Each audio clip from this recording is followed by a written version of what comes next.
Are you sure you will be properly?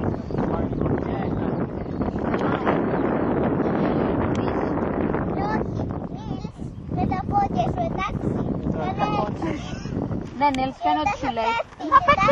Τερματοφύλακας. Αυτό είναι πιο ωραίο. Τερματοφύλακας. Τι είναι αυτό? Αυτός και αν είναι ποδοσφαιριστής.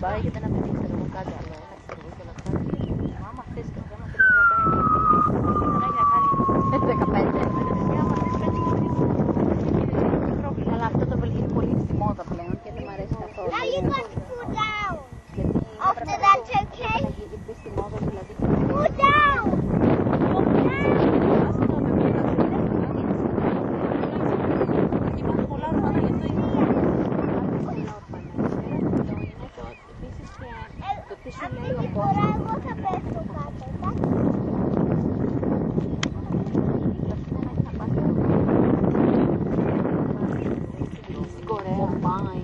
Στην Κορέα για να πάρεις ένα. Βοήθησε το διπλανό σου. Αυτό. Το θέμα της ζωής είναι απόλυτα προσωπικό. Το καθένας πρέπει να κάνει αυτό που λέει αυτός και μόνο, τίποτα όχι. Σωτήρη, αυτό σου παραδίδεται.